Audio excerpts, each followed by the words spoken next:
How's it hanging, guys? Aaron from PhoneDog.com, and if you're a carrier like Verizon that had a really successful device like the Motorola DROID X, what are you going to do where you're going to release a second one with better internals, but perhaps the same design? Here it is, the Motorola DROID X2 or DROID X Squared. It's going to come out in stores tomorrow. It's available now online for $199.99. And yeah, while it's a 3G only device, it's the most powerful device actually in Verizon's lineup. It has a 1 GHz NVIDIA Tegra 2 dual-core processor, and I don't want to spoil it for you, but in terms of speed tests, it's the fastest Verizon device available right now. 8 megapixel camera, no front-facing camera, but a nice QHD screen in place of that non-QHD screen on the DROID X. It's running Android 2.2 right now, upgradable to Android 2.3. So it's a pretty well-equipped device, but the question remains, you know, with the Thunderbolt, the Revolution, the DROID Charge, is it better to go with a lower spec 4G phone or go with this really high-end dual-core device that can't take advantage of 4G? We're going to find out that and more in the review. But first, special thanks to our guys at Best Buy. They've hooked us up with a bunch of smartphones that we're giving to you in the One Paw Bandit game. So when you go to Best Buy Mobile, you walk out working, you get this, they'll help you set up your email, they'll help you set up your web, they'll help you set up everything. So when you walk out, you're working. But enough of that, let's get into the review. Is this the device to have? Should you go back 3G?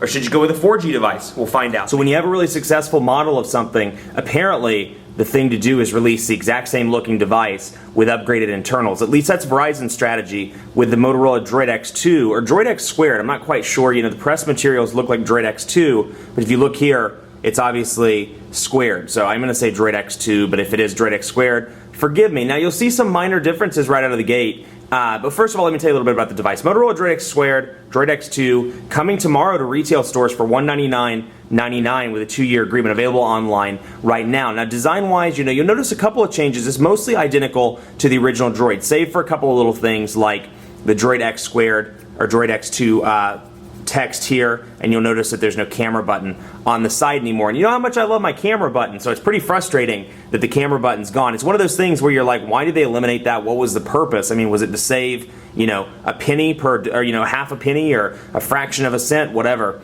But I'm assuming that's what it was. I can't imagine any other reason why they would remove it. Maybe cosmetic, but there are a couple of differences. One, the camera button's been removed.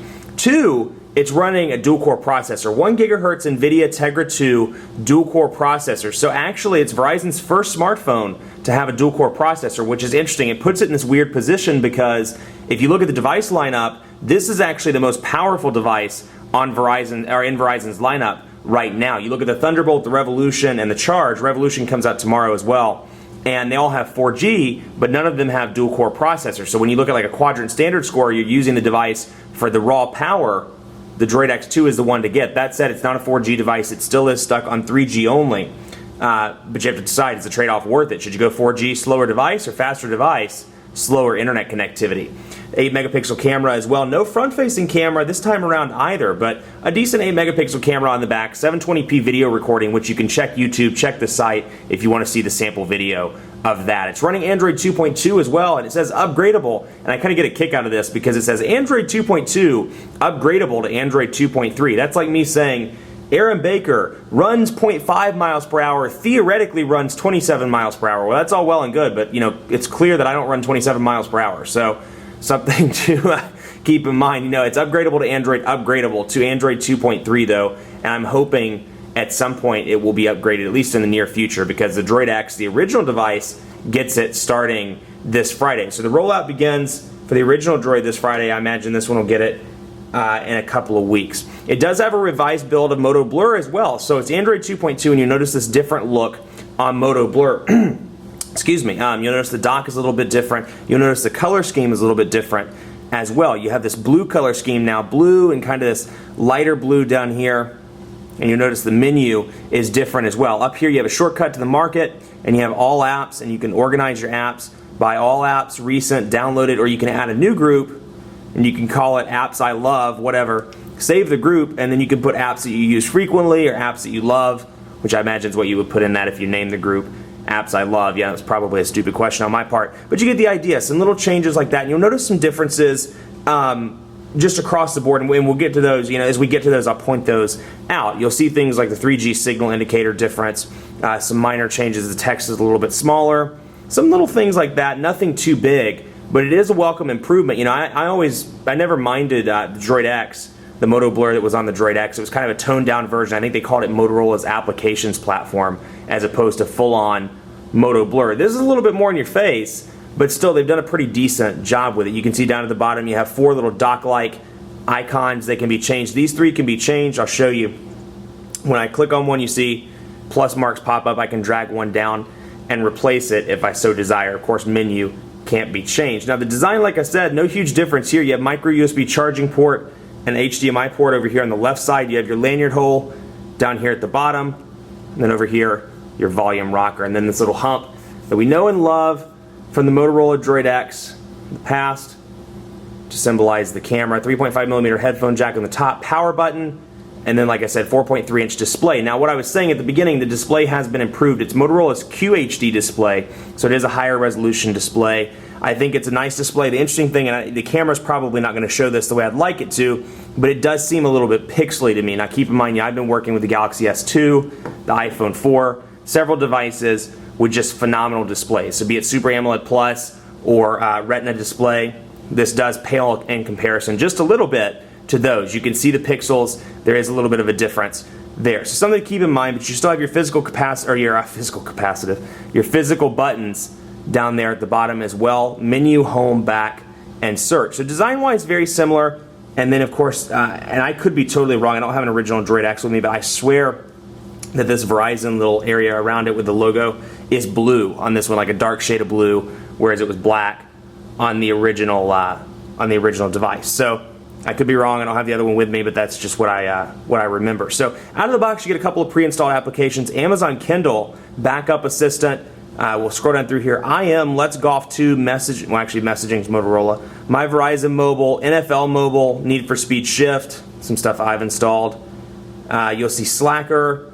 Let's go down through here, and then all the VCast stuff, VCast apps, VCast music, VCast videos, VZ Navigator, and then visual voicemail. Additional $2.99 per month to use Verizon's visual voicemail. So keep that in mind. They do kind of nickel and dime you on quite a few things. Now, one benefit to this that you don't see with something like the Revolution, it is a Google device. It's a Google branded device, so you're not stuck with Bing or anything like that, any of that foolishness out of the box. It does have Google out of the box. So if we scroll over, which I think I removed it off the page, full Google search capabilities, full Google Maps capabilities, no shenanigans, no tomfoolery like that. Everything is there. But we can go into some different places, like let's go to messaging, for example, and you can see, again, it goes back to little menu changes that have taken place as a result of the new MOTOBLUR. You can see text messaging's blue, the arrow looks a little bit different. Then when we pop this up, bring it down here, and you can see the keyboard is just ever so slightly different. It's still that Motorola multi-touch keyboard a lot of people love, but you can see that the keys are just a little bit of a different shade,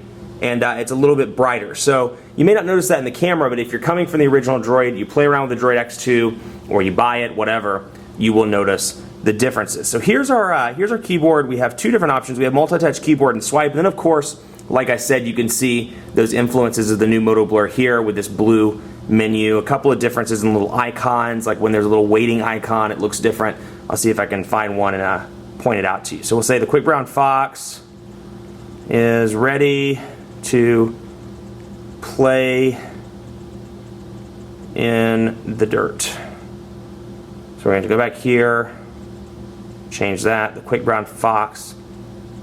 Quick brown fox is ready to play in the dirt.